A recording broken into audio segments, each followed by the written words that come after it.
Howdy, everyone. Tad Stevens on the Micro Success Secrets podcast, where we focus on business, psychology, and marketing, and how you can use that in your business daily and long term. Today, I'm talking with Zachary Cochran, who is the founder and coach of Cochran Coaching LLC. As a college graduate, Zachary faced the common challenge of figuring out his career path without a clear process. After 7 years in various jobs in New York City, he took what he learned and founded his company in 2017 to help young professionals understand how to have fulfilling careers that align with what they do and who they are. He's coached over 150 people, usually young adults and young professionals, in the last 3 years. In 2020, he partnered with 2 peer advisory firms as facilitator for business owners who need help processing through the issues they are facing in their businesses. He's also worked with high schools to help set up their students with better foundation as they plan their careers. He lives with his wife in Baltimore, Maryland. Zachary, how are you doing this morning? And let me know if I missed anything. Hi, Chad. I'm doing great. Really enjoyed getting to meet you earlier this year, and I am, grateful that you put me on the podcast here. I think what you do is super, super cool, and I've learned a lot from you already. I don't know if you know that, but I am grateful to get to well, thank have you. No, I this didn't, but conversation. thanks. Yeah. I appreciate that. All right. Well, let's roll that in, because it kind of leads into is in your time in business and in life, and even, in both, really, if you could go back and you could change one of your big decisions, would you change it if you could? And if you could change it, what would you change it to? It's a great question, Tad. And one of the things that where I found myself in I guess it was 2009. I'm, close to graduating. It's maybe my senior year of college, and I start thinking about, I'm going to need to have a job after I leave college here.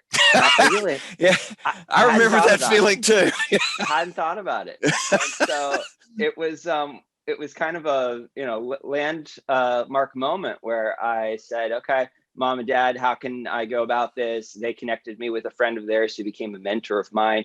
He talked me through some of my career options, but one of the things I realized is that I had just started way too late.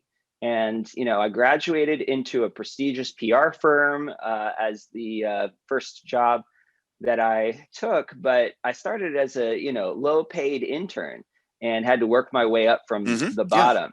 And, in some ways that's a common experience, but I think what I would have done differently is I would have spent some more time seriously considering what would my career path look like, especially because I was in the liberal arts and I just didn't have a vocational path kind of automatically handed to me. Yeah. And honestly, that is, and the people that are listening, if they've listened to many others of the episodes here, that is probably the most common, is I would have started earlier. I would have done this sooner. I would have looked at this more earlier. It is a super common thread. And I hope that resonates with people that are listening, because you can always, it's like the old thing for me, when's the best time to plant a tree? The Chinese saying, best time's 20 years ago. Well, next best time is now. So even if you haven't started planning, start now. Start thinking about where you want to be, and maybe not 20 years from now, but 2 years from now, whatever. But no, great answer. Thank you for that. So go back again, if you would, and think about one decision that you made that turned out to be super positive. I mean, you look back and you can tell, everything, you look at everything, and everything is before that decision and after that decision. And, it's kind of a marker. Do you have one of those that you could share? Yeah, absolutely. I mean, relatedly, I started my own business in 2017. And I would say the decision to go and into business for myself and to become an entrepreneur has just been truly life-changing in terms of my career. And the reason being, I sort of floundered around a little bit for about 7 years as I was working various jobs, like you mentioned. And it was challenging to know sort of, how do I tie together all the pieces of who I am and what my skills and interests are into something that just, worked for me and set me up for what I would enjoy as a long-term career where I could really flourish and give my best to the people that I was getting to work with. And so, that decision to start my own business came at a time when I was managing a museum in New York City. It was a really great job, a great experience, but it wasn't aligning with what I wanted to be doing, which was to sort of help people flourish. And, telltale sign all along the, 7 years I'm working in corporate jobs, I'm realizing, okay, here I am helping all of my friends find other jobs. And it was, it was like, okay, why don't I do this full time? Because I enjoy it so much. I've seen some success in it. And it really put me in a place where I am now learning at such an accelerated rate. I probably read a book a year before I started my business, but then realized, wow, I have to learn in order to do well in the work that I'm doing, both to help my clients, but also to run my business. And so I've probably averaged 20 books a year now for the last 3 years, which has been really, great. And I'm trying to become even more disciplined in my learning. But the decision to start my own business was the right fit for me, which is one of the reasons I love not only working with employees looking for a job, but also entrepreneurs who are trying to figure out what they're doing next. Excellent. I totally agree. And what you mentioned about the books, I want to point that out as well. I have never read much. Well, let me take that back. Before I started my own business, I haven't read much similar to you. But since I have a stack now over here that I keep adding to. And Right. like I've got what is it? I've got 3 on my nightstand that I'm reading, or that I'm in the queue to be read, and I have another one coming from Amazon. So highly suggest that as well to listeners and viewers. Read. You will learn more. It will benefit you, and it will benefit the people around you as well. So as you go through your business day to day, we all run into this we have decisions, and a lot of times we don't have people that we can consult for these decisions. We're kind of on our own in a way. And do you have methods, techniques that you use in the process of getting through these decisions to keep from getting stuck or to get unstuck, but to move through a decision when you have imperfect information or incomplete information and just have to keep going? Do you have anything that you do there? Yeah, so there's kind of 2 levels at which I could answer that. From sort of a career or overall standpoint, I think having the design tools handy to make decisions when you don't know the way forward is really one of the big secrets that a lot of people have not thought enough or paused long enough to really uncover these. And Okay. it's sort of that, what do I do when I don't know what to do? That's it. Yeah. And to that point, on my shelf here, one of the books that was foundational for me and is helpful to the people I coach, Designing Your Life, by Bill Okay. Burnett and Dave Evans. And they lay out a series of different design tools that are very helpful to anyone in any stage of their life when they're considering a transition or pivot. So in that sense, that would be sort of my high level advice. But to a more practical standpoint, one of the things I learned this year when I was listening to another podcast or some other media was, we go to a certain point where we're just emotionally making a decision. It takes so much energy and so much work to reach that decision point. But then once we hit the decision point, it doesn't become, should we do this, but how will we do this? And the trick there is, if you can figure out more quickly how to close that time between here I am and should I make this decision, right? You can spend less energy trying to waste time and figure out what should I be doing, and more time actually building something, particularly investing in yourself, which is just one of the wisest places to invest. I mean, you'll be with yourself for the rest of your life. Good point. I like the way you said that. That's a neat way to look at it. Okay. So yeah. So I guess what you're saying there is focus on the how more instead of the Yeah, should. yeah. Focus on the how. What is it that I should be doing, and how do I go about it? So, for example, if you're trying to come up with, the what you should be doing, right? Instead of emotionally just spinning your wheels. Use the design tools in a book like, Designing Your Life. But once you've gotten to that decision, hey, I'm going to start my own business, you could just cycle in that space forever. Oh, and yeah. so you need to make the decision to, hey, how will I do this? And that's one of the reasons why working with a coach, career coach, can be really useful, right? It can help you figure out the action plan that you want to have. Or even in the entrepreneur context, I work with a group of business owners, and it's in a peer advisory context. And so they're asking each other, good clarifying questions and helping them, with recommendations that are maybe from a different perspective than they would have. And it really gets you to that faster, to the place where you want to be faster, because you're actually drawing in some support from a kind of a mastermind group, or just another, sounding board that you can reflect. So don't try and do it alone, I guess, is probably the practical takeaway in that one. And one real quick story on that is when you said the how, it didn't hit me at first until you said it again. But I was having a conversation with my 19-year-old son, who has this dream of going to school in Ireland. And he kept talking about it, and he kept talking about it. And, oh, I don't know about this, or I don't know, and I said, and I didn't even think about it when I said it, but it is exactly what you just said. As I said, stop thinking about what you're doing and think about how to do it, and just start. And he stopped and he looked at me and goes, yeah, that'll work. And I said, okay. That's one of those dad things. Oh, I gave some good advice. That's cool. Nice. But that's really what good. I think, or that's what I relate to what you're talking about, is focus more on the how, the actual steps to get it done. And once you make the decision, move.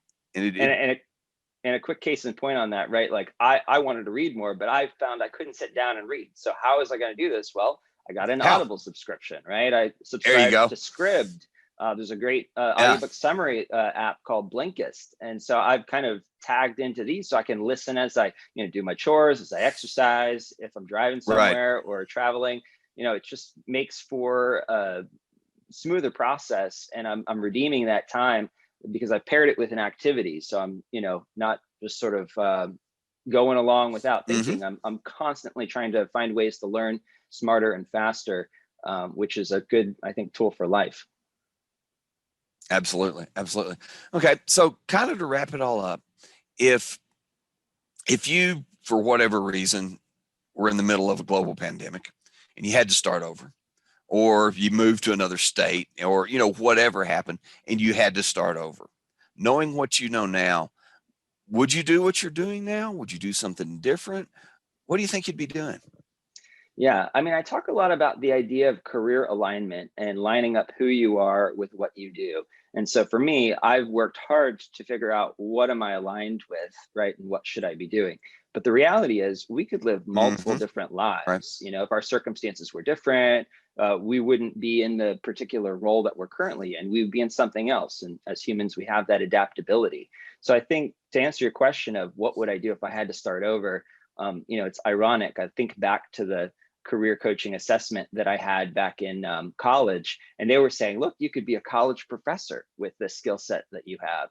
And I was like, okay, this is funny because I'm in college and I don't think I would be ready to teach it. But as I've kind of grown and learned, I do have a learner's disposition. I enjoy teaching things. That's part of how I create value in the coaching conversations that I have is, I'll kind of digest ideas, think deeply about them, and then try and simplify them in ways that are easily actionable or understandable.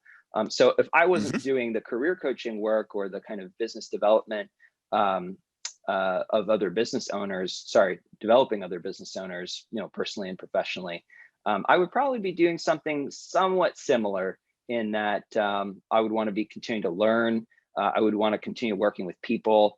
As far as specific industry or specific job, it probably wouldn't be sales for me, just because I'm more of a relational, I'd prefer more of the business development and professional services to the high pressure sales environment. But I think that something in that way that helps to, lend to people over time and leads to their flourishing and helps, grow them, that what that exactly would look like would be defined by the new set of circumstances of the post-pandemic world we'd find ourselves.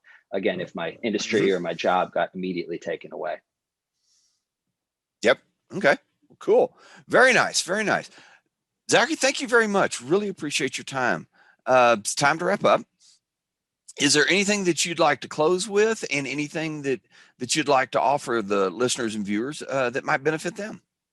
Yeah, absolutely. So as I alluded to, assessments can be really helpful. And one of the assessments I used to figure out my career transition in about 4 years ago, as I was starting as an entrepreneur, was an assessment called Skill Scan. And the assessment's 15 minutes, helps you identify what are your skills, what groups of skills or skill sets do you have, and what can you do with those, either to develop yourself further or to make a transition so that you're more aligned with the kind of work that you're doing. And I would be happy for your listeners to give away that assessment. It does usually cost about $15 if you were to go online and do it on skillscan.com. But I'm willing to give up to 100 uses to your listeners if they're willing to contact me, which, I find, again, this is great because I love giving away things that are of real value to people. But it also starts, it can be a decision point for you if you're the listener, today, to say, hey, I'm going to start working on my career. This is a small actionable step I can take to do it. It doesn't come with any strings attached. If you want, not only will you get your report immediately, but you can set up a conversation with me to talk through your results for about 30 minutes and see if it would make sense to do something further, in terms of a coaching relationship with me. And likewise, if you're not falling into that, I need to make a career transition or I want to figure out my skills, but you want to, this idea of being in a business advisory group is really cool to you and you've never explored that. I think 2021 is the year of learning cohorts. And this is going to be a really great place to, to engage. And I'm actively building groups here, including the one that I'm really excited about that I started this year in 2020. So with that, if someone's interested in visiting, I'm willing to talk with them and then invite them to up to 2 visits for just on a complimentary basis. Again, as a congratulations to you for taking a step to advance in your learning and to put yourself in a place where you're going to get the kind of support that you need. Awesome. I love the assessment. I love assessments as well. And I think even if somebody maybe is not starting out on a new career, that might be a great thing to say, just a spot check. Where am I? Am I aligned? Is there something else I could be doing? So great. Thank you very much for offering that. And I highly suggest people go take advantage of that. So again, Zachary, thank you very much. Really appreciate your time and share. Everyone today, have a safe and productive week and be the very, very best at whatever it is that you're doing. Until next time, this is Tad Stevens with Micro Success Secrets. Bye for now.